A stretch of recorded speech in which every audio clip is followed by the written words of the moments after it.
Yo les gars, c'est comment? J'espère que vous allez bien. Il y a Papson qui est de retour. Bon, je dis Papson est de retour parce qu'arrivé un moment, il a disparu. Je n'ai jamais dit qu'il savait où il était parti. Voilà. C'est folle. Donc il y a Papson qui est de retour et il a quelques paroles à dire à des bailleurs. Il a quelques critiques. Vous savez, les critiques, ça fait partie de la vie. Hein. Quand tu es une personne publique et tout, les critiques, ça fait partie de la vie. Donc quand je dis Papson a des critiques envers des bailleurs, prenez ça à la normale. Voilà. Commencez pas de, comment dire, déformer les trucs dans vos têtes. Prenez ça à la normale. Les critiques, ça fait partie de la vie. Maintenant, on reste à savoir ce que la personne, il a sorti de sa bouche. C'est vraiment des critiques ou bien autre chose. Bon, voilà. Tout ce que moi je sais, c'est qu'il a fait une vidéo pour Adebayor. Il a fait une vidéo, il a exprimé ce qu'il avait à dire. Hein. Ceux qui n'ont pas vu la vidéo, je vous laisse regarder la vidéo de Papson. Et on revient tout de suite parce qu'il y a un sujet, il y a une petite vidéo qui m'écoeure. Et voilà, on va parler de ça. Je voulais regarder la vidéo de Papson et ciao. Adebayor, monsieur Adebayor, je ferai un live bientôt où je t'expliquerai en détail que nous sommes fatigués, que la jeunesse perd de l'espoir en regardant des choses qui ne sont pas bonnes et que nous avons envie que toi, qui dit que ouais, le Togo, deuxième personnalité, bon, je ne sais pas sur quelle analyse, je ne sais pas sur quels critères, et je ne sais pas qui ont voté. Mais je te l'accorde parce que tu as joué au ballon. Oui, je te l'accorde. Mais quand tu aides les gens qui ont déjà réussi, tu penses que tu gagnes quoi? Et je vais te faire une confidence ce soir. Peut-être les gens n'ont pas vu ça. C'est parce que ces personnes-là sont sous le projecteur que tu les aides. C'est parce qu'ils brillent que tu les aides. À quoi ça sert de briller sur quelqu'un qui brille? Non, brille plutôt sur des personnes qui sont sombres. Il y a beaucoup d'artistes aujourd'hui que quand on te voit à côté d'eux, on peut dire, bon, tu veux vraiment les aider. Mais le reste, on peut se dire que vous voulez qu'on vous voie. Puisque une lumière à côté d'une lumière, on les voit. C'est comme cette lumière, quand je l'allume sur ce truc-là, ça n'a aucun sens. Ça n'a aucun sens. Parce que c'est la lumière qui allume la lumière, qui chasse maintenant le ténèbre. Maintenant, les gens ont réussi, tu vas leur donner l'argent. Et quand on t'appelle dans les coulisses qu'il y a un village, à quelque part, qui ont besoin de toi, tu dis que tu n'es pas intéressé. Donc, tu n'es intéressé que quand la personne a réussi. Ouais. Mais mon frère, tu n'as pas réussi un jour. Quelqu'un t'a poussé. Quelqu'un t'a donné une opportunité, je pense. Mais je ne suis pas sûr que si la personne a attendu que tu sois à débat avant de te donner l'opportunité, tu vas le considérer. Je vais te citer quelques-uns. Tous les artistes que tu as aidés aujourd'hui, je te parie au nom de Dieu que si ces artistes-là n'étaient pas connus, n'avaient pas de l'avenir, ne brillaient pas, tu n'allais même pas t'approcher d'eux. Sinon, nous avons des artistes, des jeunes artistes en ce moment au Togo, qui ont vraiment besoin que tu les accompagnes. Mais tu ne vas pas les accompagner parce qu'il n'y a pas d'intérêt là-bas. Il n'y a pas la foule, il n'y a pas le monde, il n'y a pas le projecteur, il n'y a pas de caméra. Il n'y a pas 30 000 personnes réunies quelque part.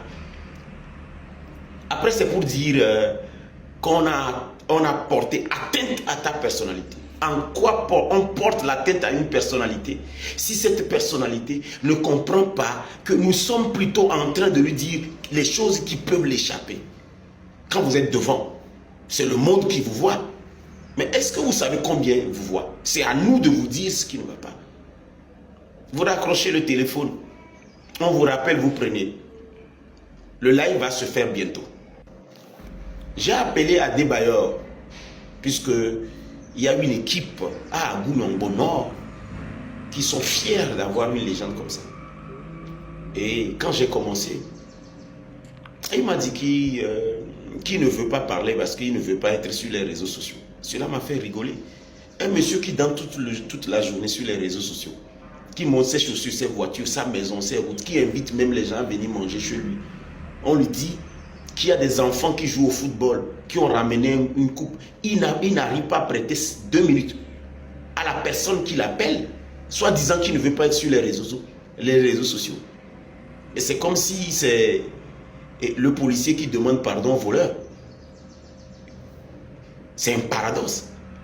Et pourquoi je l'ai appelé selon vous? Je l'ai appelé tout simplement parce qu'il y a des jeunes que j'ai aidés à Gounongo, en leur offrant les ballons, en donnant ce que je peux donner, l'argent que je peux donner, l'aider comme je peux, et je leur ai promis que le monsieur viendra leur faire un coucou.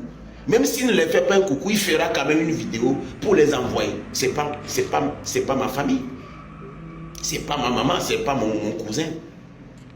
Mais le monsieur m'a dit qu'il n'est pas intéressé par ces jeux. Je pèse bien les mots. Il dit qu'il n'est pas intéressé par ces jeux. Comment une légende du football que le Togo a tout donné dit qu'il n'est pas intéressé par les échantillons qui arrivent? Tout simplement parce que ces échantillons n'ont pas eu la chance pour que le monsieur puisse croiser leur route et que c'est moi. Maintenant, dans ce pays-là, nous allons évoluer quand, si on n'aime pas une personne, on ne peut pas écouter le projet qu'il amène, même si ça va dans l'intérêt d'un village. On a tout faux, monsieur Adebayo. Et quand tu as raccroché le téléphone, je t'ai rappelé. Je dis, permets-moi de t'expliquer les choses avant. Et quand j'ai commencé par parler, j'ai compris qu'en fait, et ce n'est pas au stade, ce n'est pas devant les caméras, ce n'est pas devant les projecteurs, comme c'est entre nous dans les coulisses. Et tu m'as montré quelle est réellement la façon dont tu fonctionnes. Je te l'accorde, puisque personne ne t'a pas aidé, comme tu as l'habitude de le chanter. Et tu penses que les personnes qui ont versé leur sang pour notre indépendance, si eux, ils tenaient le discours que tu tenais, le Togo m'a fait ceci, on m'a tiré ceci, on m'a fait ça, j'ai tout donné, j'ai joué le ballon, et ceux qui ont versé le sang, Olympio, Yadema, Kleber Diado, ceux qui sont morts pour que toi tu puisses venir jouer en paix, construire tes maisons. Si eux, ils se mettaient à discuter comme ça, tu vas leur dire quoi? Arrivé à un moment, mon frère, il faut que tu comprennes que la vie que tu mènes en public n'a rien à voir avec ce que tu es. Et moi, je suis désolé parce que tu es une bonne personne normalement qu'on doit canaliser pour des bonnes choses. Et ça, ce n'est pas le travail d'un ministre, c'est pas le travail de... Je sais pas, c'est pas le travail du président de la République. C'est le travail des personnes que le Togo a nourri. Le travail des personnes que le Togo a donné l'opportunité de réussir. Je pense qu'Adebayo devait comprendre. Mais il m'a raccroché au nez et j'étais fier parce que je viens de montrer sa capacité de gérer le social. Parce qu'une personne influente, qu'on ne dit pas des conneries, on ne t'insulte pas et tu raccroches le téléphone au nez. Et mais ça veut dire que Adebayo, tu dois retravailler ce qu'on appelle le comportemental. Mais moi, je t'ai rappelé pour te dire que me raccrocher au nez ne fait pas de moi une personne que tu nourris. Aucunement. Je m'en fous. Et il faut que tu comprennes une fois pour de bon que si moi je prends mon téléphone pour t'appeler, c'est pas parce que je suis impressionné par ce que tu as. Rien à foutre, mon frère. Rien, absolument rien à foutre. Puisque tu ne m'as jamais nourri. Tu ne m'as pas donné de l'oxygène à l'hôpital. Quand je bavais avec les fils dans mon nez, des sondes dans le pénis, dans la nuit, tu ne m'as pas donné un rond. C'est Dieu qui m'a sauvé. Et je parie même que là où tu es. Mais tu n'as pas appris la dernière fois. Anaconda, il est parti, il est mort. Ça veut dire que la vie de l'homme même n'est rien. On fait le show aujourd'hui, on peut partir demain.